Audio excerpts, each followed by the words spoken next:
5, 4, 3, 2, 1. Oh, bonne année! Bonne année! Ouais, bonne année! Bonne année!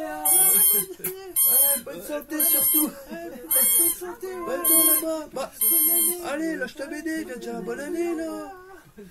2021 vaccin.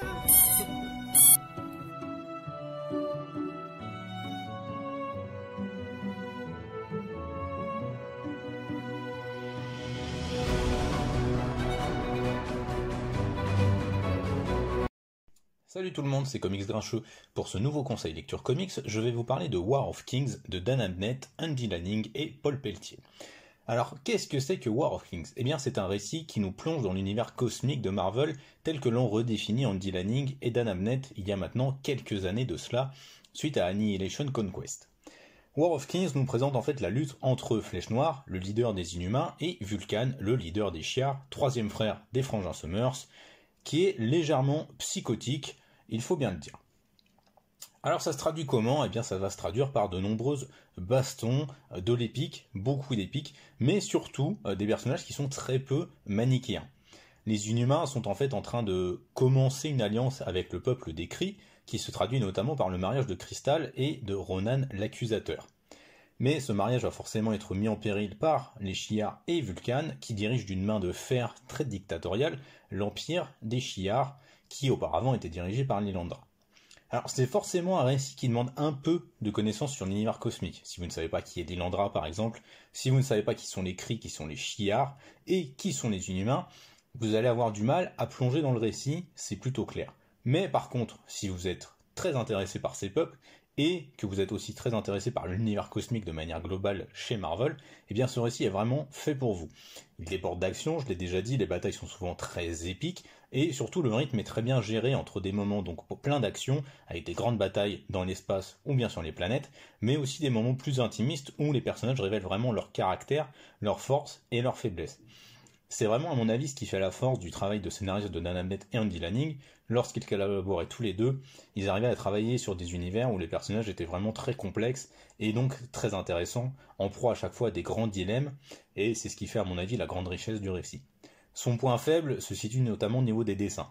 Paul Pelletier n'est pas le dessinateur le plus régulier du monde. Lorsqu'il fait des gros plans, les visages sont souvent assez irréguliers. Et donc, ça a tendance un peu à atténuer notre implication émotionnelle dans certaines séquences. Mais malgré ça, les séquences d'action sont très bien rendues. Il y a notamment un très bon travail de colorisation dessus. Il faut dire que Paul Pelletier n'est pas très aidé parce qu'il a beaucoup d'encreurs qui le relaient. Donc ça n'aide pas forcément à rendre son trait très régulier. Mais War of Kings, qui vient donc de ressortir chez Panini Comics en Marvel Deluxe, c'est une très bonne pioche, même si cette édition est un peu plus légère que la précédente, vous aurez quand même tout ce qu'il faut pour comprendre le récit War of Kings. Et donc c'est mon conseil, lecture comics. Allez, à bientôt sur lescomics.fr.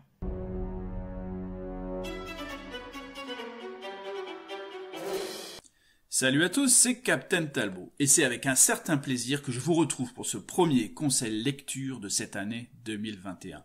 J'en profite pour vous présenter tous mes vœux pour cette nouvelle année. Notre ami Ch'ti nous demande de trouver un titre pour bien lancer l'année, et le choix n'a pas été si facile vu le contexte qui nous concerne tous. Pour être franc, je n'avais aucune idée, jusqu'à ce que je referme le 12e tome des Tortues Ninja. Et là, paf, déjà 12 tomes, 12 mois dans l'année, banco. Si vous n'avez pas commencé la série, c'est parti, et vous aurez le droit au 13e et 14e mois cette année. Si vous êtes coutumier de lescomics.fr, vous savez qu'on adore cette série dispo chez iComics en France. Elle fait partie des gros titres actuels sur le marché. Alors évidemment, avec une série aussi longue, il y a des hauts et des bas, mais les hauts gomment les bas sans aucun souci. Vous y trouverez de l'action, de l'amour, de l'amitié, des trahisons, le clan foot, de la baston, le technodrome, des mutanimaux, des pizzas Casey Jones au top, des bouleversements inattendus, de la tension, des larmes, de la joie, des tortues en déroute, des crocodiles géants, un rythme haletant, Santoluco au top, et après il boire du café. Il y a vraiment tout dans les tortues. Vous ne connaissez pas les Tortues Ninja et vous voulez une série fil rouge cette année, c'est la bonne pioche. Passez une excellente année 2021 sous le signe des tortues. À lire avec une bonne pizza et un bon café, c'est le combo ultime qu'il vous manque pour vous faire oublier 2020. Alors, foncez sur les tortues et moi je vous dis à bientôt, prenez soin de vous et bonne lecture.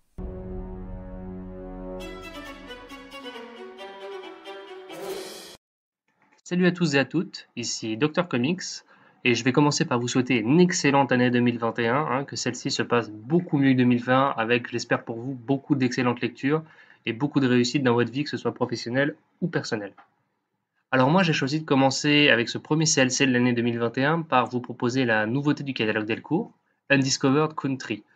Donc c'est un récit assez blockbuster de chez Image Comics qui a été très attendu puisque les droits d'adaptation audiovisuelle ont déjà été vendus avant même la sortie du premier numéro et qui est géré par une équipe superstar, à savoir à l'écriture Scott Snyder, très connu ici, et Charles Soule, qui est lui un petit peu moins connu. Et ces deux auteurs s'associent au dessinateur Giuseppe Camuncoli, et je suis vraiment désolé si ça se prononce pas comme ça. Donc Undiscovered Country, qu'est-ce que c'est? C'est un récit post-apocalyptique, grand spectacle et un peu particulier. Pour vous la faire courte, les États-Unis ont décidé de s'isoler du monde du jour au lendemain, à travers des grands murs, coupant tout signal radio possible, et laissent le monde un peu sans leur influence. Donc forcément, en tout bon récit patriotique, le monde sans les États-Unis, c'est la catastrophe. Des guerres à foison, des clans, de la famine, des manipulations, des pandémies à n'en plus finir. Bref, c'est une catastrophe.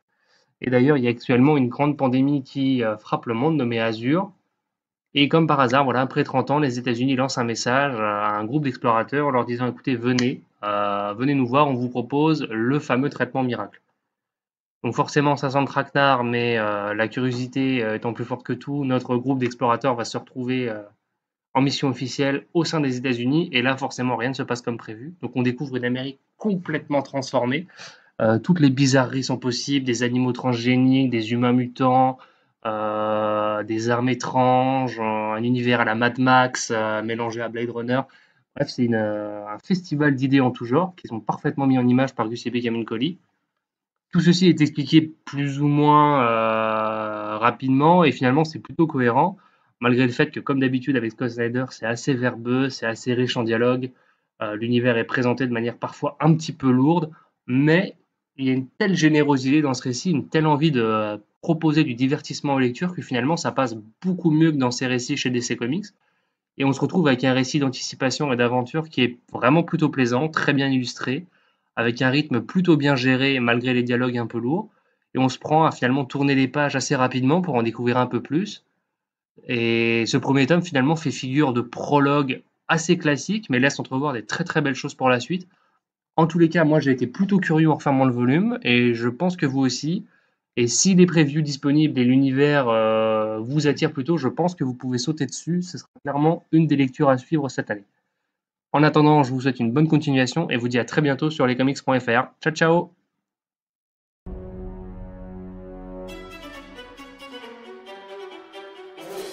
Salut à tous, c'est Ch'ti.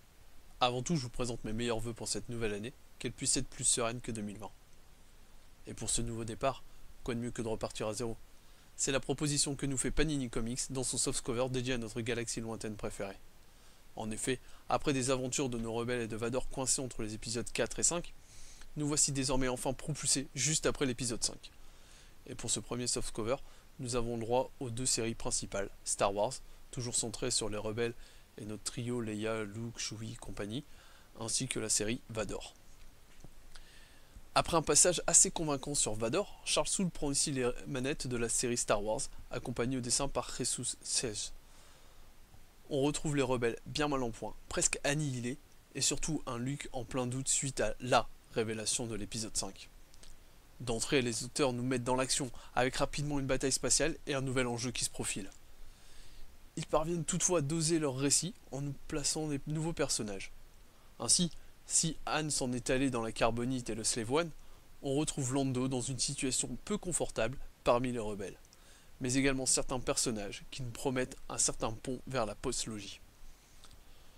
Chez le Seigneur Noir des Sith, malgré une position enviable, Greg Pak et Raffaele Ianco nous livrent ici un Vador qui paraît battu.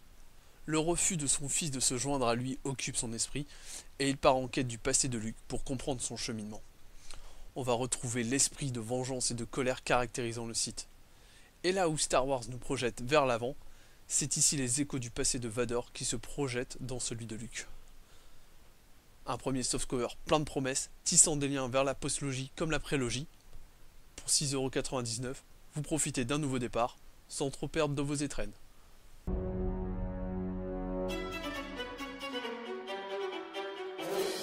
Bonjour, je suis Alex Evans, le psy des comics, et voici mon conseil lecture pour le début d'année 2021. Alors pour lancer les lectures de l'année, je me suis lancé dans la collection Next Gen de Panini Comics et j'ai lu Spider-Man Miles Morales.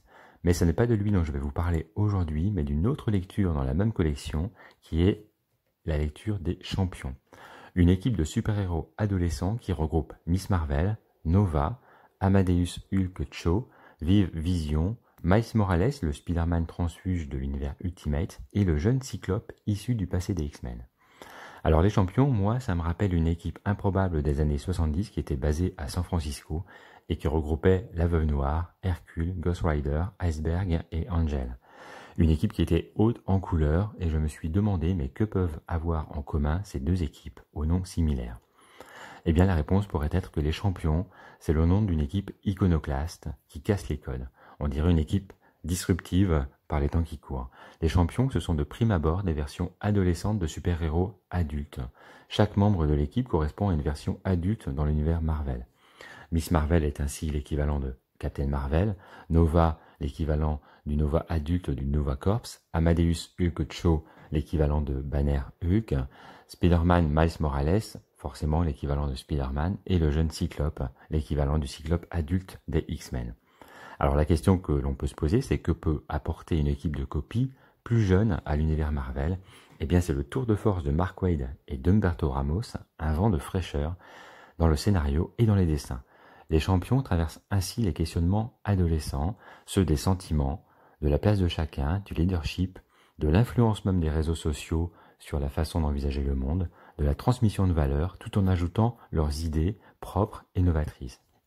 Le tout avec une légèreté et une fluidité dans l'histoire et les dessins, dans une collection très abordable, dans un petit format souple qui se feuillette comme on déroule son fil d'actu, mais avec une story qui donne envie de lire la suite. 12 épisodes à avaler comme un plateau de dessert. La collection Next Gen est vraiment faite pour ce genre d'histoire, donc je vous recommande Les Champions. C'est une lecture fraîche, comme on dit maintenant, et c'est un moment de plaisir absolu.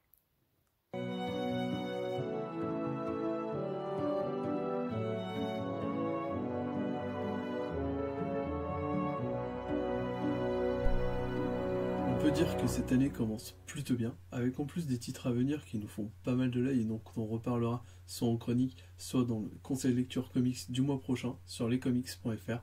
En attendant, bullez bien, portez-vous bien, merci pour votre écoute et au mois prochain. Ciao!